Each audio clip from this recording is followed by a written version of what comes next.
What's good, YouTube? Jay Lee here. Got another Northwest podcast for you. I think this is going to be a decent one because I think this is a great topic, and Rollo occasionally touches on great topics. Occasionally, Rollo is brilliant. I have a critique video that I'm going to make of Rollo on something he talked about dating, how he talked about why men should pay for dates, and I have a little bit of an issue with that. Obviously, I put out a video called "Men Should Never Pay for Dates" about 5 years ago, something like that now. And basically, from my perspective, it went viral in the sense that I think it got like 50,000 views. To me, that's viral, right? In the red pill manosphere, and the fact that my videos don't do numbers. But I have a critique on that I'm going to do, and I've critiqued Rollo in the past. Nobody's perfect, all right? And I'm not here to be, my goal is not to be a critiquer, a hater or just a negative commenter. I critique based on trying to bring about more of a positive understanding of how I feel things are, right? This is just one man's opinion.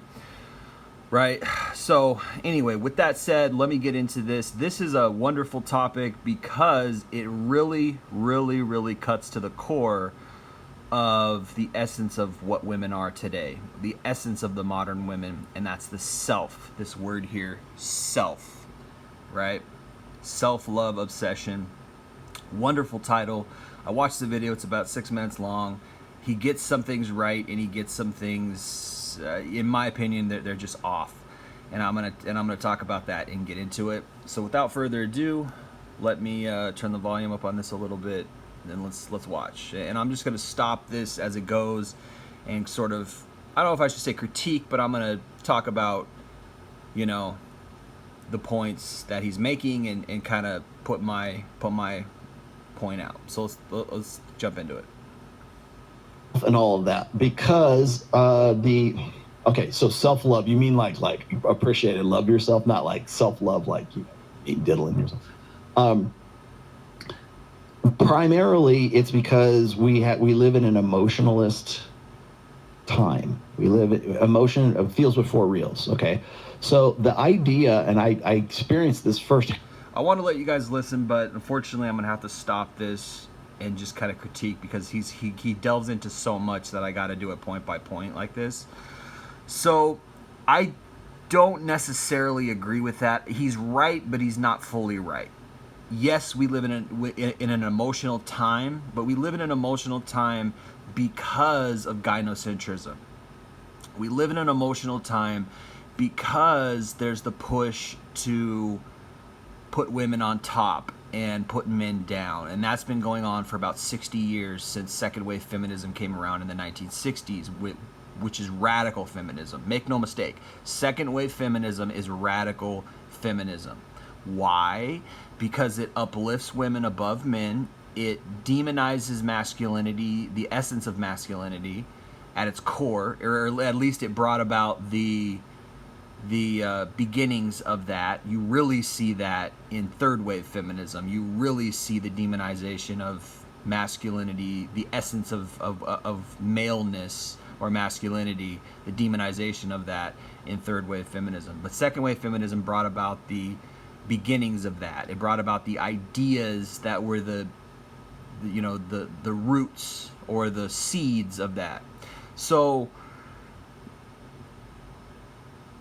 really, it's the enthronement of the self. Emotion is secondary. Emotion is just, women are emotional. Women, their emotions are the justification. Not facts, not logic, but their emotions. How they feel is the justification for something.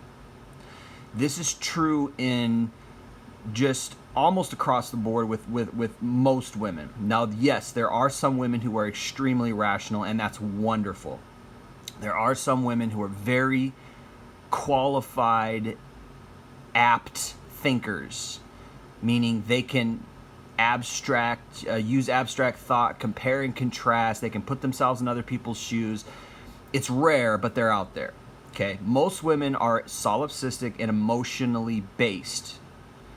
So I think what Rollo's getting at is he believes that there's a culture that's based around the emotion, and he's not wrong, but that culture is not the main reason why women are obsessed with themselves.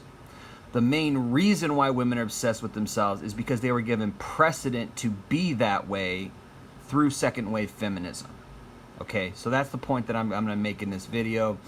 But I want to get that out of the, excuse me, I want to get that out of the way early on. So let's just keep going. And by the way, if you guys saw the Crazy Feminist Exposed video on Fresh and Fit, which was a 4-hour long after-hours show, and we reached the point of diminishing returns on that show long before we should have killed it right then and there. But that whole show it was interesting because we had some women, we had a range of women from 18 to 33 or 35, somewhere along those. And the women who were 33 and over were much more based than the women who were we had a girl who was 18. We had this. Well, yeah, that just stands to reason. They have that extra decade of chances to grow, chances to mature. What happens with time? People tend to mature through loss, through growing experiences, through hardships. It tends to mature you and grow you up. Yes, an 18-year-old girl is going to be extremely solipsistic, extremely selfish, extremely egotistical, and she thinks she's a princess because she just figured out that all the guys in the world want to have sex with her, and she thinks she's above all these men. So yes, that totally makes sense that a girl who's 18 is going to be extremely self-centered and dim-witted and dull as far as any kind of abstract thought or any kind of mature thinking, right? As opposed to a 30-year-old. Now, the real problem, that's not a problem because that just goes without saying. Yes, an 18-year-old girl is not going to know anything. She's not going to be very mature. She's not going to have much growth and experience in her personal life and, let alone her intellectual life, right? Particularly if she's laden, actually in a way, 18 is a decent year because they're not indoctrinated with the feminist propaganda yet. That's the worst thing that happens is these 18-year-old girls go off to college and they have these radical, liberal, communist, radical, neoliberal, progressive, weirdo SJW teachers who just indoctrinate them with this feminist doctrine, which just radicalizes them and just ruins them, right? So 18 in a way is a kind of idealistic and fresh year because they're new, and that's the time that these radical institutions such as modern feminism and communism and all this crap that they get in the colleges, that's why these institutions are laden in these college scenario circumstances, environments, because that's the year to get them. That's the year that they're fresh. That's the year that they're open, right? They're very idealistic, and so it's easy for an 18-year-old, particularly a girl, because they're more emotional based, to latch on to something like, oh, women's suffrage, blah, blah, blah, right? It's easy for them to get saturated and indoctrinated with those concepts, right? So yes, it makes sense. But what's really sad is when they're 30 and they're saturated with those concepts. When they're 30 and they haven't grown at all and they haven't matured in human life, intellectually, personally, spiritually, whatever, what have you. And what can you do with a 30-year-old? That's tough because now you got to undo 10 years of indoctrination. You have to undo 10 years of selfishness and all this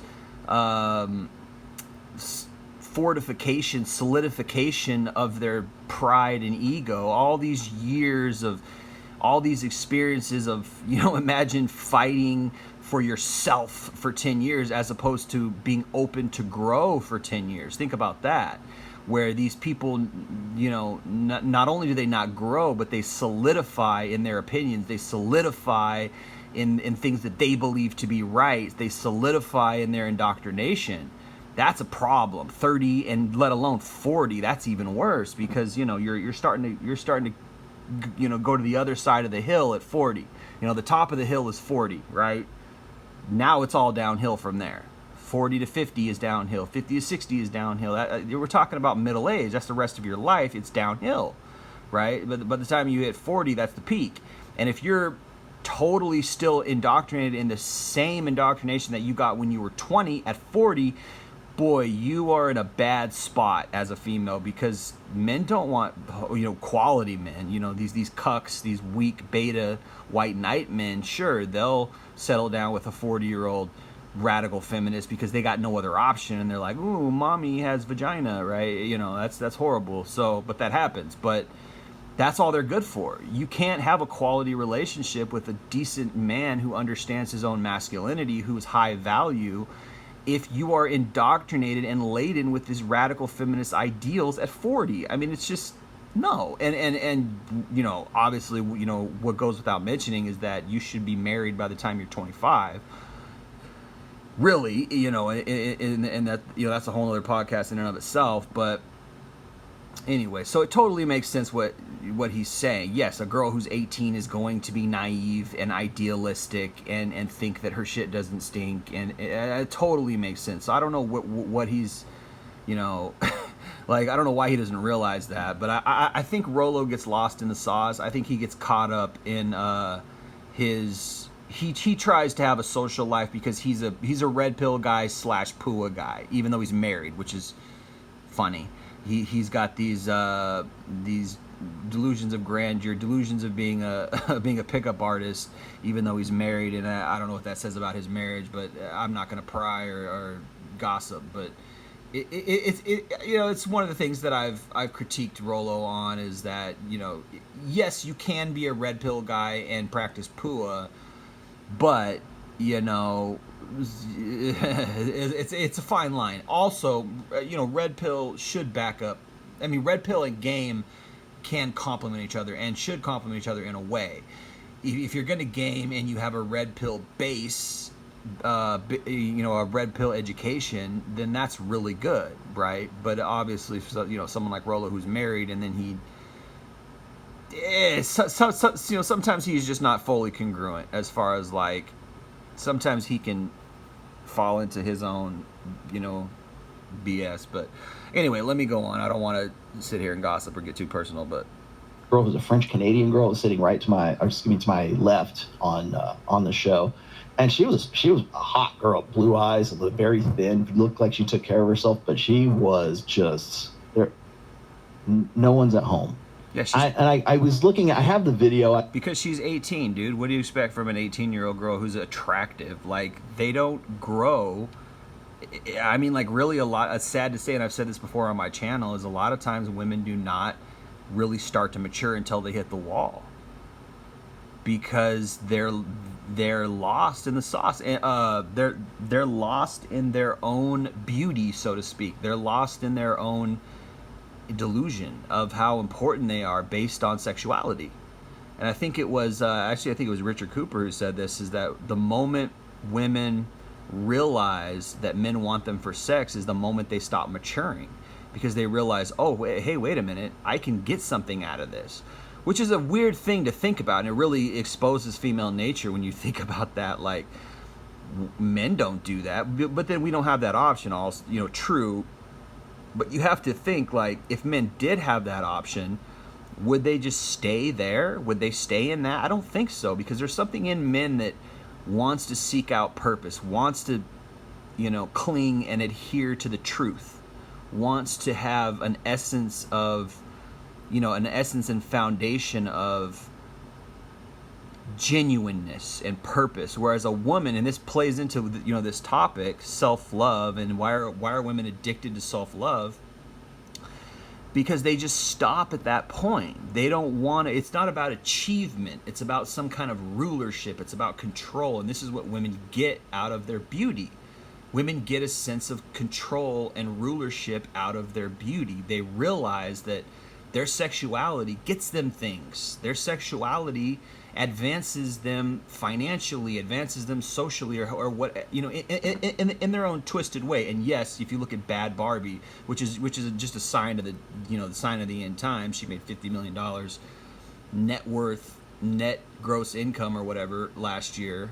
on her OnlyFans, Bad Barbie, which is absolutely insane. It's just a sign of the end times, and it shows how simping men are. Which, by the way, these women on OnlyFans aren't even interacting with their fans.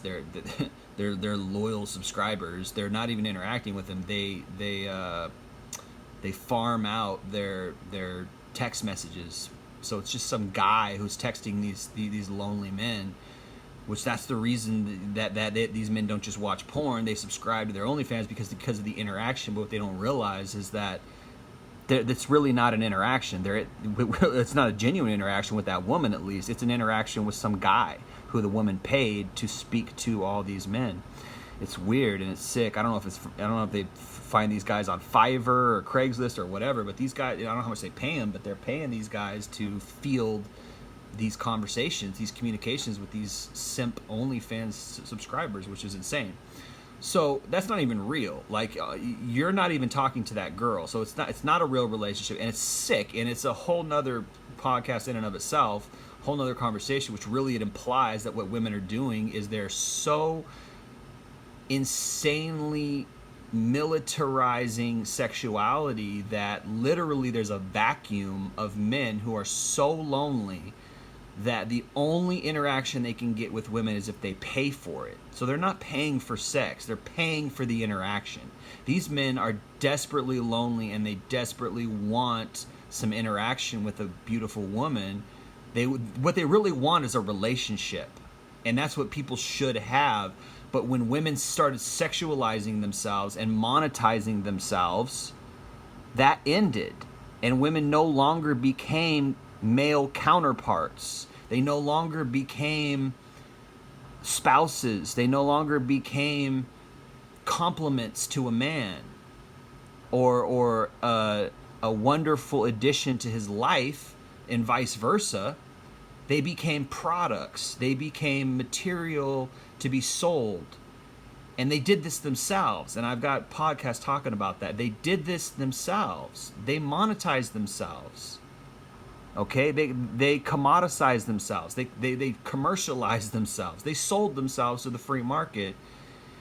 And I guess it makes sense. Oh, all I got to do is sell pictures on my butthole and I'll become a millionaire in 5 years or 1 year. Or Bad Barbie, 50 million in 1 year. It's insane. It's absolutely insane. It's a sign of the end times, in my opinion. We just have to be. I mean, imagine there's an army of, not only there's an army of simps who are so disenfranchised in the dating market, and the power vacuum and vacuum of control that women have over these men by doling out sexuality in the form of pictures and videos, not real interactions, not real relationships, right? But literally, selling clips and snippets of communication to these men for however much a month, $10, $20 a month or whatever, and they got 5,000 subscribers. You do the math. They're making a living doing, well, some of them. I've heard a lot, the average is, a lot of them make like $500 a month or something, the average or something. I don't know. Yeah, I know that's another podcast where I'd have to get into some statistics or whatever, but on a grand scale, many women are trying to do this. They're trying to sexualize themselves. And you have to look at that as corruption. You have to say, well, hey, something corrupted them, because they don't want to be a wife. They don't want to be a girlfriend. They don't want to be a love interest. They don't want to be a spouse. Or they do, but they also want this other thing on the side, which you would have to say, well, that's a corruption of righteousness. That's a corruption of moral foundation. Right? They don't have morals. Oh, I can have my cake and eat it too. Yeah, I don't need morals. I can have my husband. I can have my kid. I can have an OnlyFans. I can go to church. It's like there's no congruency, right? There's no genuineness. Everything is just about self. How can I benefit myself? And that's really what Rollo should be talking about, addicted to self-love. What he's saying is there's a lot to what he's saying, but it's also topical and doesn't really get to the core of the problem. The core of the problem is extremely complex. It's something that's been going in the works for 60 years. the sexualization of women, and you know the lure of corruption, not corruption, but the lure of greed that women get from sexualizing themselves is clearly too strong, and it plays to their solipsistic nature, right? It plays to that nature that says, I get my validation and self-esteem from men wanting to have sex with me, and that is a low thing. That's a low thing. I don't respect that, and most men don't, most quality men don't respect that either. If you're a man who actually has values, if you're a man who actually has morals and who actually has a moral compass, who knows what righteousness is, you are not going to respect a woman who sells herself, okay, for, you're not going to respect a woman who sells herself for money, who sells sexuality for money. You're just not. So, you know, sexuality is being packaged, it's being sold, resold, you know, and what's at the heart of it is not the hippie generation or the free love generation, which is what he's going to kind of get into in a second. That's a antiquated concept. That is not reality. Reality is we live in a commercial society, in the sense that we live in a capitalist society where everything is commercialized, everything is commoditized, and the self is enthroned. The self is put out as the, you know, king or the queen of the ball, right? It's not mutuality, it's not community, it's not civility, it's not society even.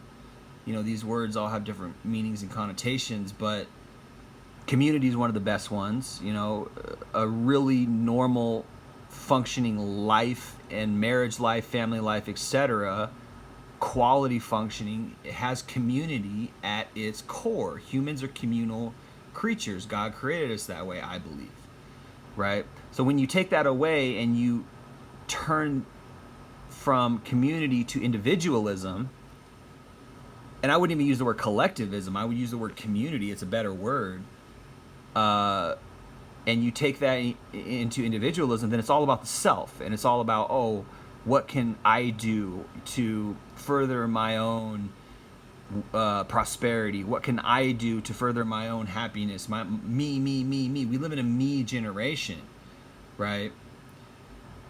So let's go on with Rollo, and he's going to make his point about love, and he thinks it's all about love, and I think it's all about the self. So let's go on. I could show you some clips of it, but I think I'm not going to. If you want to go look at it, you can. It was so long, and I could scrub through it and show you some points. But really, all it is was a good example of cognitive dissonance on the part of women, depending on where they are in life. So you had this 18-year-old girl who was blathering on about wanting to be independent and how she was bisexual and how she could never trust any man. And if she wants a man, she wants him to be her equal. Well, there you go. She's 18 and she's already ruined. You're bisexual? Ruined. You can't trust a man? Ruined. What does that mean? It means that for the last at least 2, probably 3 years, you've been running through chads. Why do women not trust men? It's because they try to get into a relationship with a man, and a man just uses and abuses them. But why do men use and abuse them? Because they can, because they're chads. This is what happens this is the problem with hypergamy at its essence, is that women are chasing men who are either out of their league or they're players, and they don't want the regular guys who, yeah, maybe he's not the captain of the football team, and he's not the, big dick, Big Dick Rick, but he's just average Joe, and she don't want him, right? There used to be a time when girls just wanted the average Joe, and what did the average Joe do? He loved her, for eternity, and that's why you got couples who are in their 90s loving each other. Well, it's starting to fade out now, but you used to see this a decade or 2 or 3 decades ago, when you would have these couples who were just lovebirds into their 90s, because back in the 20s, 30s, 40s, love wasn't about chasing Chad. What a lot of what happened was fucking Elvis came along, right? Elvis Presley came along, and then he and Marlon Brando, and James Dean, and there you go. You got a whole generation of women who are chasing Chad, all of a sudden. Whereas before, you would have this girl, you know, this cute little sweet girl who all of a sudden here's Johnny Average, and he come, oh, I love you forever, and give her a flower, and he was so shy and awkward, and she just fell in love with this nerdy, shy, awkward guy. But that doesn't happen anymore. Women are chasing Chad. So by the time, and nowadays women are having sex at 15, 16, 17. So she's 18 and she already doesn't trust men. What does that mean? If a woman doesn't trust a man, it means she's been used by men. It means she's been lied to by men. And that doesn't happen if you're not sleeping around, right? If you keep your legs closed and you're only all about love and dating, and you don't have sex until you're in love, which is what people should be doing, then you don't have trust issues. You don't have those problems. But the problem is these women are jumping into bed too soon. No one's taught them how to be chaste. No one's taught them how to, you know, find love before sex, right? They have no quality parents. They're products of divorce. They're products of broken homes. All they know how to do is chase Chad and use sex to lure a man into a relationship. And they like sex as well. We live in a porn generation where, oh, it's okay to be sexual. It's okay to do. It's like, no, there's consequences to that, right? There's consequences to that, and people aren't talking about the consequences. They're only talking about, oh, you do you, because this is how Satan corrupts people. This is how Satan corrupts society, right? So anyway, yeah, if she's 18 and she's already bisexual and she already doesn't trust men, that's a really bad deal. I mean, she's damaged. She's damaged goods at 18. And yes, it's possible. When I was in my early 20s, I think 22, I dated an 18-year-old girl, and I asked her what her lay count was, and she told me it was 18. I had an 18-year-old girlfriend who had slept with 18 men before me. And she kept count. She kept a journal. That's how she knew the exact number. And she knew all their names. And she wrote down in detail the times that they had and the kind of sex that they had and how much she liked the guy, his name, all his details. For some reason, she did that, and it was weird. And I don't think that's abnormal. I think women do that for some reason, for some weird reason. So she knew all the names of the guys she slept with. She knew the exact count. Okay, and honestly, it turned me off. And as I dated her more, as the months went on, I realized that she had some character flaws. She was jaded, she was weird, she had an anger issue, she had an eating problem, she would do drugs sometimes. She was this typical liberal and you know, a type of girl who was a free spirit, and God bless her, right? But you realize that there's these habits and patterns that happen. So yeah, if a girl's 18 and she's bisexual and she doesn't trust men, that tells me she's been sleeping around for at least 3 years. So you know, again, a girl that I knew, which is probably on the conservative side for some of these girls today, had slept with 18 guys, but before she was even 19, 20 years old. She was 18 and she slept with 18 guys. And I was like 22 and I met her and blah, blah, blah, right? You know, and we dated for a year, and it was a bad breakup, and that was it. And the lesson that I learned was, you know, promiscuity is bad. Promiscuity messes these girls' emotions up. It damages them. So yeah, if a girl's 18 and she's bisexual, she's damaged. It was all the standard kind of pablum that you get from this. Oh, I want an equal partner. Men need to be equal with me, and I'm independent. Yeah. So she's a young feminist. She's a young progressive, and she's got all the, like you said, equal pablum. She's got all the problems. She's got all the, you know, and if this is your average girl out there, we're in trouble. You know, no one's raising quality women out here. Who's raising moral, traditional women with family values, right? Oh no, you know, they don't want to be you know, submissive to a man. They want to be equal to a man, which, you know, I don't even have that much of a problem with that, but there's so much that comes along with that. So yes, she wants equality with a man, but she's also bisexual. There you go. Oh, so what does she want to play around on the side? Are you guys going to have a polyamorous relationship, right? Which never works, but also is common these days, right? You guys are going to be swingers, which is another thing that's becoming more and more common, and it has been common for the last decade. You know, play around on the side. You know, we can have our cake and eat it too. We can have this debaucherous, hedonistic, lecherous lifestyle, and yet we love each other, and oh, till death do us part. Like, yeah, right. You know, there's no moral value. you know? At one point in the conversation, I'm like, why do you want that? Why do you want an equal partner? Like, you don't need men, but you say you want a man. Well, what kind of man do you want? Oh, I want him to be this. My ideal guy is this. I'm like, well, first of all, that ideal guy will want nothing to do with you. And I'm not saying that to be cruel or, to crush your poor little idealistic soul. Yeah, because men don't want to date other men. We like femininity. We don't like equals. We don't like equal energy. It's a turnoff. It's not, it's not that I think men should be above women per se. It's just that we have different roles. Men are more masculine. A more masculine role is more of a, it has to do with leadership, and you know what? I'm actually more liberal in this way, as far as like, I'm more open-minded as far as I'm not one of these staunch, she has to be submissive to me and be in the kitchen and never speak and da-da-da. Like, I'm a lot more liberal when it comes to that. But what I don't want is I don't want a woman competing with me. I don't want a woman trying to talk over me. Not to say that what I say goes, like I'm the ruler or anything like that, but I don't want to have competition in my relationship. I want a compliment, not a competition, right? So if you compliment my life, and yes, there's something in femininity that's submissive and that's attractive to a man. It turns a man on.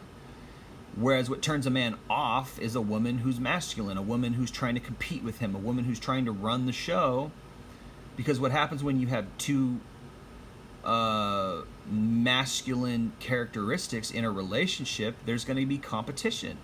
Because masculinity is,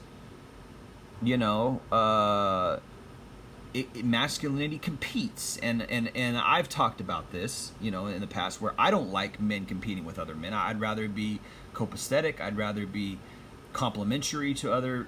I'd rather be on the same team. Let's put it that way. And I think this is what women are thinking when they say equal, but a lot of there's a lot of weird connotation that comes with that kind of equality as well. Where like, are you sure you want to be equal, or is it really like this other thing? You can be on the same team and have different roles, but if you're equal, that means you're the same as a man, and it's like, no, women are not the same as men, and this is the problem. The fundamental problem with second wave feminism is it's all about, it's always all about equality, and there's a lot that can be twisted with that. Women take that equality thing and run with it. Oh, well, you did this, so therefore I can do this, and they use it to get out of responsibility. They use it to get out of accountability.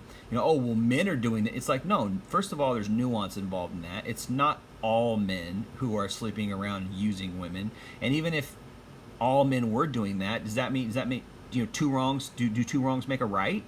So if all the men out there are sleeping around and using women, does that make it okay for you to sleep around and use men? This is where women have an out, is this equality thing. Oh, well, you did this, and they're always trying to is it posture, is that the right word? Kind of position themselves to have an out, to get away with things, position, and that's where it's like, you don't want that. A quality, high-value man does not want to deal with those problems. That's like a child. He doesn't want to deal with a grown child, right? Which is why it's so much better to just find a woman who is submissive to him, who is just, yes, dear, whatever you say, dear. And it's like, that is sexy, where you don't want this woman who you're competing with. And I've seen relationships like that, and it's kind of grotesque. It's ugly. It's like you have this woman who's trying to call shots, and she's trying to, and a lot of it is errant. It's a lot of errant opinion, like, oh, we should do this or that, and it's just like, it's unattractive when a woman has masculine features. All right, so I wouldn't jump on the bandwagon of being like, oh, men should control. It's not about control. First of all, it's about leadership. There's a difference between control and leadership. Control implies force. Leadership implies just winning. A leader goes in the right direction because it's the right thing to do. It doesn't really have anything to do with force or control. It's just the right thing to do. Leaders lead in the right direction. If you're not leading in the right direction, which is a righteous direction, which has to do with winning, then nobody's going to follow you. And they shouldn't, because a proper leader is leading in the right direction and in the in the direction that is good for the team or the group or the family, what have you, winning, succeeding, and gaining something, right? Whether it's peace or prosperity or happiness or gelling together, whatever it is, it has to be in a positive direction. If it's a selfish, controlling direction, and this is where women get off. This is where women fall off the tracks. This is where women get all confused. Is they twist it into something that it's not. It's about, to them it's about control. It's about being a diva. It's about their wishes, and it's invariably goes back to the self. It invariably goes back to the ego and the pride. Me. I'm the sinner. Solipsism. Men are usually, a quality man is not like that. A quality man, in a way, is selfless, and I use that term carefully. A quality man is selfless carefully, right? Because you don't want to be a pushover. There's a difference between being humble and weak. Humbleness and selflessness is not necessarily weakness, but it can be taken as that, and unfortunately in this sick, twisted society. No, a quality man is not uplifting himself. He is putting in the effort and putting in the work for his family to succeed and advance in love and prosperity and togetherness. That's what a quality man is. Where women just totally overlook that. Most of them. Most women who are trying to compete and be equal with a man are totally overlook that. And what they do is they uplift their self. Oh, me, I'm just like a man. They're, and a lot of times their concept of what a real man is errant and twisted. So to them it's about control and power, and it's about success in a greedy kind of way, and it lacks value. Why would a man want that? Why would a man want to be equal with that? Why would a quality man, he's got competition in the workplace, he's got competition maybe from his buddies to some extent, because men kind of have and I have a problem with this, and I've talked about that. Men need to help each other and support each other as opposed to compete with each other and put each other down. And you could argue that women are way worse putting each other down than men are, and I tend to agree with that. A lot of men are pretty chill, and it's part of the reason why I don't have many friends, is because if you're not building me up, if you're not positive and respecting me despite my flaws, now obviously some flaws are, you can't go along with some flaws, but there's so much to talk about when it comes to toxic masculinity, right? It's not really what this podcast is about, but mutual respect, teamwork, help, love, quality, building conversations that help each other. That's what should be between men, and that's a decent concept of what a real relationship should be as well. But a lot of what these, the concept of these women's relationships is really revolving around themselves, and they just stamp a label of equality on it, but it's really just her, she wants worship. And women are feminine, and women do want to be feminine, but there's so much in this generation, in this society, that is teaching them to be selfish and to be individualistic, and they can't. It's sad, they really can't be what they are because they're afraid to be what they are, or they don't like what they are, and they should like what they are. You should like to be feminine, and it's a feminine quality is to step aside and let a man take the lead. And if you take the lead in some things, that's fine as well, but as long as you're not competing with your significant other. Anyway, let's just go on. But it's true, and I broke it down in no uncertain terms, and I just went from point A to point B, just deductive logic, and presented how it was going to work. And then when you do that, and I did the same thing with the French-Canadian girl as well, and so did Meyer. Meyer was trying to make a point, and I was just like, at one point during the conversation, I'm like, we have reached the point of diminishing returns. And she wasn't even drunk. Like, that chick was like stone cold sober. She had hardly anything to drink. And she would just yammer. She was 28 years old. She moved to this country. She constantly she loved to talk about herself. And it turns out that she was she was a sugar baby, essentially, for some doctor who had brought her to Miami from Canada. And she Yeah, okay, man. I mean, this is not a quality girl in any way, shape, or form. She's 18 and she's already a sugar baby. She's already bisexual. I mean, come on, man. Like, this is not a quality human being. It's not a quality example of what a woman should be in any shape or form. It's like going on about, oh, well, men and women this, and we're not animals, and blah. Just it was It was when I talk about how women have no problem with cognitive dissonance, she's a textbook example of this. And so you could say the sky is blue and she thinks the sky is green, and she will tell you why she thinks that, but the sky is still blue, right? And whenever something works in favor of a woman, especially when it comes to hypergamy in particular, but whenever women confront cognitive dissonance, it's like they have no problem with cognitive dissonance. They have no problem holding two opposing concepts in their heads and going with whichever one is the most expedient at that time. Now, I have said, I think I Yeah, because that's solipsism.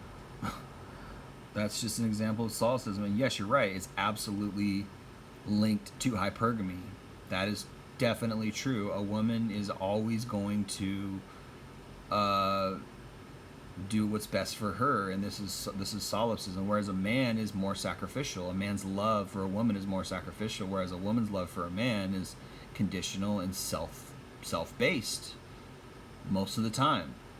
Most of the time, because she believes, and she's been raised to believe, that she is the prize, that men have to fight for her and win her over with their money and this, that, and the third. And this is where you have a whole system of sickness where these women are just full of self, and their self is enthroned. And that's the real, it's not he's gonna talk about love in a second, but it's not love or this romantic this idealist romance kind of. This is not what women want. Women want their self to be satisfied. They want to satisfy me. What's good for me. And this is akin to our generation, which we live in a selfish generation, an egotistical generation that's not sacrificial. That's not, that doesn't care about other people, doesn't care about your brother and sister in your community, doesn't care about your neighbors, doesn't care about people around you. And there could be some good things to that in a way. There's some negative things that come out of society at large or community, such as, mind your own business kind of thing. People get into each other's business, or there can be some issues. But there used to be such a thing as community, where people would say hi to each other, where you'd have this general feeling of care for other people as your fellow neighbors and fellow citizens of your nation, back when people actually loved their country. So there's so many different angles. You could say it's a deterioration of the love for your country, and so you become an individualist who only cares about yourself because you don't care about your country anymore, because you've been indoctrinated with this concept that your country is corrupt, and to some extent it is, right? So many different angles, but yes, this bottom line is solipsism. They don't care about anybody but themselves, and they've been sold this idea that they're a product if they sexualize themselves, and they can get rich off of simp bucks, and they indeed can. And it's sad and it's sick. Quoted in this book. As a matter of fact, women have no problem with cognitive dissonance, especially if one of those two competing concepts leads to optimizing hypergamy. So if I get what I want, I'll go with choice A. If I get with... Absolutely. It's all about what they want. That's the core of the whole thing, is it's all about themselves. What I want is takes precedent over everything else. This is why women have no problem with abortions, because they don't care about children if it doesn't benefit them. I didn't want children at that time, so I killed the baby. It's not about the baby's life. It's about me. It's about them. Right? This is why women have no problem breaking a guy's heart and moving on in 5 days flat, because it's not about the guy. They don't care. It's about them, what they want at any given time. This is where I said the self is enthroned. what I want, I'll go with choice B. Whichever one facilitates my life and my plan and whatever, I'll be happy to go the virtuous route. I'll be happy to go the practical route. I'll be happy to go what, and even if those two concepts Exactly. conflict with one another, Bingo. That hit the nail on the head right there. That's the core of everything. Whatever's beneficial for me, and it's a generational thing, but it's even more so a female thing because they are put on a pedestal. Solipsism, gynocentrism, they're put on a pedestal, and so there's not even checks and balances with guys. You know, we can't get away with that because we just don't have the key to the city, so to speak, as women do. Doesn't matter rationally and reasonably that they do. That's where the dissonance comes from, the cognitive dissonance, right? Holding two different opposing points of view. Well, those points have to be, they're not based on feelings, they're concepts based on like logically, rationally, deductively coming to these conclusions, right? Well, the dissonance that's the feeling. That's where the emotion comes into all of that. So kind of, it's both. It comes from, yes, they get feedback from their environment that says, oh, I'm sexual, I'm pretty, I'm sexy, men want to have sex with me, therefore I have this unearned value that puts me at the pinnacle of society. Oh, I'm a young 18-year-old hot sexy woman. Every guy who from age 15 to 90 wants to bang me. I'm a deity, I'm a queen, give me money. That's the environment. And then also it plays to women's emotions, which are solipsistic to begin with. They revolve around themselves to begin with. And if their feedback from their environment is, you're sexy, you're a queen, I want to put you on a pedestal, then they run with that. And this radical feminist porn culture that we live in, immoral culture with no value, just snowballs the whole thing. It just, we're at a point of no return. We've crossed to the other side. Well, I can't say there's no point of no return, but I mean, people could change, and unfortunately, what happens with a lot of these women is they lose their looks. Hitting the wall is a big thing. It changes everything. The wall is the great equalizer. I've said this before. The wall is the great equalizer. When a woman hits the wall, now all of a sudden she's just like a man. She doesn't have this value in her sexuality anymore. She doesn't have this value in her beauty anymore. She can't peddle herself to simps anymore. At least not as much as she could. You know, it diminishes. Chad doesn't want her anymore, right? Chad's not interested. He's not in her DMs anymore. She can't hook up with 10 out of 10s anymore. She's down to 7 out of 10s or 6 or 5 out of 10s. And she's worried about it. Now it's time to settle down. Now it's time to get practical. Now it's time, right? The ball is over. Cinderella turned back into a pumpkin or whatever the hell you want to call it, right? It's over. You got to hang up the jersey. You got to settle down, right? But by that time, you're already ruined. You had how many abortions? You've had how many sexual partners? You're overweight. You look bad. Like, how are you going to now? And now it's time for love, right? It's weird and it's sick. And no guy deserves that. No guy deserves the sloppy 400ths, right? You had sex with 400 other partners, and now you want to settle down with the docile white knight who wants to be equal with you. How are you equal to a man when you've just been a sperm dumpster for the last 10, 15 years, 20 years? It doesn't make sense, and it's sad. When somebody says, well, where to go here?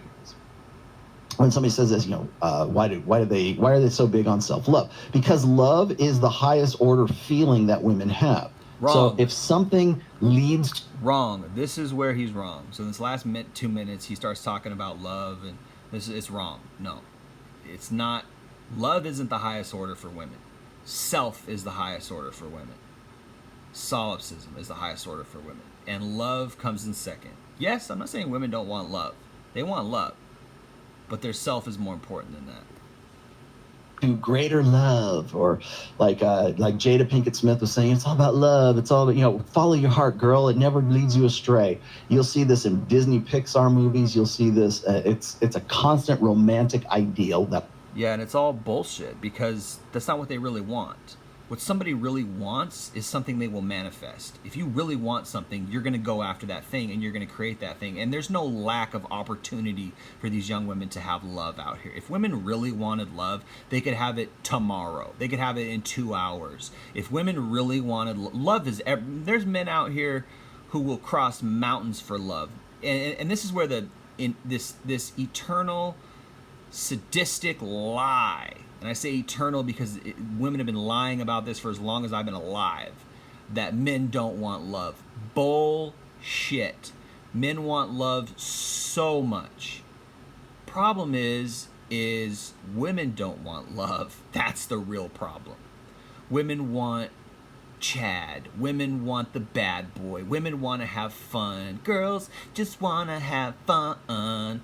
Girls just want to have fun, right? This is what they want. Women get what they want. What are they? Why are women out of the club? Why are women having orgies on Pornhub? Why are women selling themselves on OnlyFans? Because that's what they want. You do what you want. If you want something, that will be manifest in your life in some way or another. If women really wanted love, again, they could have it in a few hours. There's a zillion guys out there on the dating sites who want love. There's a zillion guys out there, just throw a rock in any direction and you're going to hit a guy who is a hopeless romantic who wants to madly love one woman for the rest of his life. This whole concept that men are users and abusers and only want sex is just an infernal, insidious untruth. It's so not true. It's such a lie, and it's sad. Men want love. The problem is we're not good enough. We're not tall enough. The problem is we don't make enough money. The problem is we're not bad boy enough. We're not challenging enough. We just don't make you feel those butterflies. We're not this and we're not that. Why? Because of rampant hypergamy. Because when you put a woman on a pedestal because of sexuality, and this is where men are at fault, by doing this, women need to take the pussy off the pedestal at a core fundamental level, and we don't. Only the red pill guys are doing it, really. And many of them probably aren't even doing it that well. When you really take the pussy off the pedestal, you don't give a shit about women. Oh, great, there's this beautiful woman in front. Like, what do I care? Are you doing something for me? Are you giving me sex? Are you loving me? What do I care about you? Why am I giving you my attention? Is my attention free? Is my time free? No. That's what happens when you get red pilled. You really, on a foundational level, take the pussy off the pedestal. Okay?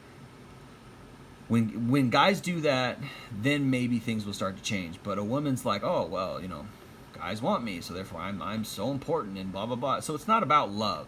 It's about the enthronement of the self. And for some weird reason, men and women are different in this. Yes, there's many selfish men out there, but it's different. Guys generally like to win by playing by the rules. It's fun for us. Oh, I won this game by playing by the rules. It's about skill. It's about accomplishment. It's about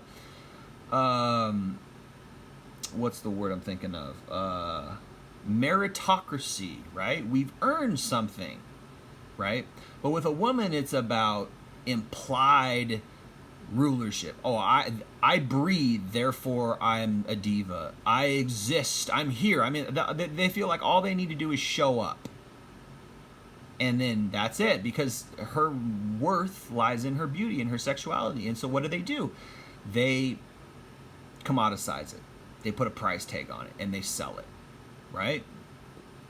And this is where they feel like they're better than men. And what's funny is that that's actually the thing that makes you way worse than men, because men don't do that. Some men do, but most don't, because we can't get away with it on the one hand. On the other hand, there's something within us that wants to achieve something.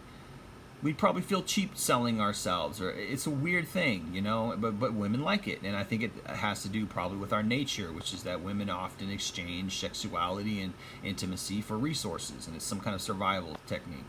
But anyway, I mean, maybe we can go that deep, but I think women need to have more accountability than that. I think women are better than that. And I think if you really get to the core of what feminism should have been, what feminism really was supposed to be, was meritocracy. Oh, you want to compete with men? You want to be equal with men? Earn it. Earn it. Go out and get your degree and actually, through talent and skill and capability, okay, and competence, actually compete with men in a real way. But instead, so many of these women are just selling themselves. They're just products. They're just sexual products in an oversaturated, over-sexualized market that just plays to a man's lust. And women know this. They know that guys want blowjobs. They know that guys want fat asses. They know that guys love big titties. This is why you have so many women out here walking around with fake asses, fake titties, who are so quick to give you a BJ. Because they can get something from it. And it's sick and it's twisted, and that's the core. It's not love. Love is everywhere. Love is around the corner. Love is, you know, turn over a rock and you'll find love. Love is there. It's like the sun. It's there. You know, love is like electricity. It's there. You just have to turn it on. If you want the sun, you just go outside. It's there. But the problem is you're staying inside. You're not turning the lights on. You don't want love. Women do not want love. It's not romanticized, ideal. I don't know what the fuck Rolo's talking about here, but this is not what women want. If you want something, you'll get that thing. Kids want to play baseball, so what do? They get a baseball, they get a glove, they get some cleats, and they get a bat, and they go to the freaking park where other kids are playing baseball, and they play baseball. If you want to do something, you do it. This whole concept of, oh, women, we're just hopeless romantics because we can't find the right guy. Bullshit. No. What you want is what you get. The problem is you really don't want love. You want all these other things. And maybe you want love as well. And love is maybe just one of the things that you want, but it's not primarily what you want. It's not the only thing that you want. Because if it was, you'd have it. Because it's there. And there are women who do have it. There are women who just, yeah, I've been married since I'm 20, and I love my husband, and it's always been like that. And we have this wonderful relationship, and I'm 45, and we've been, for 25 years, we've been loving each other, and it's perfect, and it's great. There's been no problems. You don't hear about that because it's not... you can't sell that. You can't sell a good relationship because it's boring. It's just everyday life, and you love your husband, and it's not boring to them. They're fantastically happy, but it's not, it's not sexy and commercialized in Hollywood. You don't hear about it in the media. You don't hear about it on Facebook because it's just benign, as far as that is concerned. But in their life, it's wonderful, and it happens, right? But why are so many women not doing that? Because it's not what they want. It's boring to them. Pay attention to their actions, not their words. Yes, women swear up and down that they want love, yet for some reason they're just always single. For some reason they just, quote unquote, always in these bad relationships. Bullshit. You don't really want love. Because if you wanted it, you could have it. I talk about in book 4, but whatever leads to that love, love is love. You'll see that on like placards and stuff like that. You'll see, especially when when they were pushing for same-sex marriage. Love is love. Well, love is the justification for anything else. That only comes in a society that is primarily based on emotion. Love justifies anything whatsoever. If it gets to love, then we're okay. That's why in book 4, if you've read book 4... No, that's a cop-out. Women are just emotional. Again, I have to repeat this. I said it earlier. Women are just emotional. And if they are using love as the goal, then it's just kind of a guise or a veil or subterfuge to get what they want. This is what women do. They use this slick talk. I want love, and then they use that as an excuse to go out and bang 40 guys. I was searching for love. Like, no, you wanted to have sex. That's what really was the core. You wanted to bang 40 guys, and then you used love as the concept of love, and the concept of you searching for love as subterfuge. And this is where, like, This is why the red pill is so important, because like you need to see through this bullshit, see through this guise, see through this veil of, oh, it's all about love. No, she just wants to go fuck. She wants to go bang 40 guys. That's all. Okay, sorry to say, but that's the truth. Again, if you want love, you can get it. You'll understand there's a whole chapter in there that's called Love is God. Not God is love. Love is God. Now, that was a reversal, of course, of the Bible, right? God is love. I think it's Corinthians or something like that. So, but I reversed that because we hold up love as a God. And by that, I don't mean like an actual God. I mean like actually like higher than God. Like the concept of love is... Yeah, I don't believe so anymore.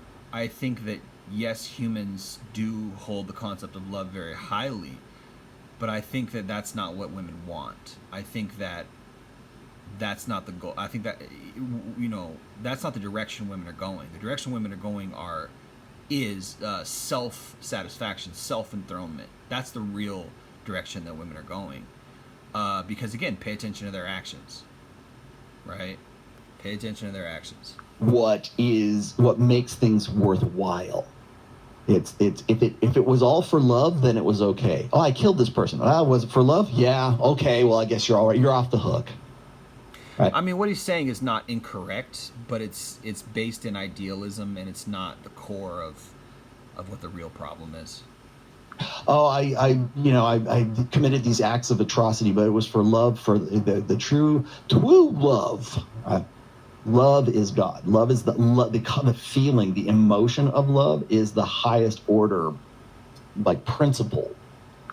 No, the highest order for these women is the self. Women are solipsistic, and enthroning themselves is the real core foundation of what's really going on. And that, really to the woke mob, but like to a society that's founded on the romantic ideal. Love becomes God, not God. God is love. It's love is God. Yeah, but it's not really the romantic ideal, because the real romantic ideal of love, if it really held weight in our society today, then it would just be something that people practiced. But what their concept of love is a twisted, distorted, liberal concept of love, where everything goes. You want to be polyamorous, you can have love in that scenario. You want to sleep with 500 people, that's love. What that really is do as thou wilt. That's what that really is. It's Satanism. It's Aleister Crowley's Satanism. Do as thou wilt shall be the whole of the law. That's what that really is, and that's really what people are practicing today. Is do as thou wilt. It's self-love. If it's any kind of love, it's self-love. It's the enthronement of the self, right? It's not love of God. It's not love of your family. It's not love of your husband. It's love of yourself, and everybody else comes second. Do as thou wilt shall be the whole of the law. Do what you want, as long as it makes you feel good, kind of thing. And it's not really love. It's a guise. It's a subterfuge. They might call it love, but it's not really love. What it is it's an enthronement of the self at its core. That's what it really is. So, and yeah, that's the society that we're living in. We're living in a society where the self is God. And women believe they're higher than men because everything in their environment tells them they are. If women were really, I've always said this, women don't really want equality. That's just a guise that they use to try to control men. They don't really want equality. What they really want is they want to use the concept of equality to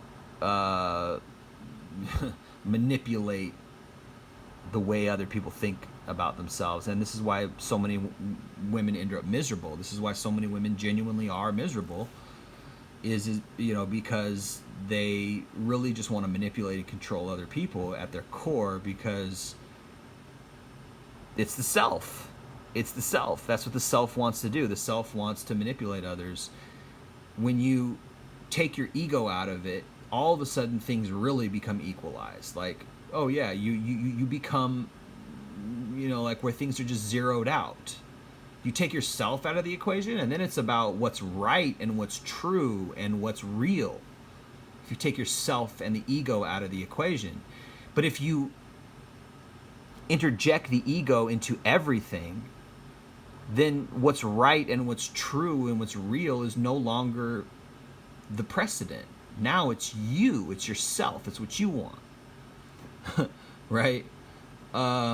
So when he's talking about female emotion, that's what's really going on. The emotion is about her. How I feel matters more than the facts. How I feel matters more than how what's really going on. How I feel matters more than the truth and statistics and this and that. How I feel, and this is where you get, this is where you see the real core of the matter, is that feelings, right, are the king because the self is the king. Feelings are the precedent because the self is the core and the essence of what's really going on. Because they're enthroning themselves, now all of a sudden their feelings trump everything else. Their feelings win the argument. Their feelings win any kind of debate, right? And this is why you have so many feminists and women out here who are manipulative and distort the law and lie. People like Amber Heard, because it's about what she wants. It's not about Johnny or her love for Johnny or their relationship even. It's about what she wants. It's about her ambition. So what happens is you create a tyrant, right? And it's not love. This liberal, oh, everybody love each other kind of thing is sick. That's not real love. Because everybody's equal, so let's all be, it's all about love. Like, no. That's just subterfuge and a guise for you to get what you want. And when that's why the left is such a sick thing. But that's another podcast. It's been a while. It's been a long time I've been recording this. I think I'm going to end here. It's an interesting, it's a great thing to talk about, with Rollo, because it really cuts to the core. But he's wrong. It's not, love is not the goal or the essence, because like I said, women can find love, women can have love. It's the self. That's what it really is. Anyway, I'm going to end it there. Appreciate you guys listening. It's been Jay Lee with Northwest Podcasts. Peace.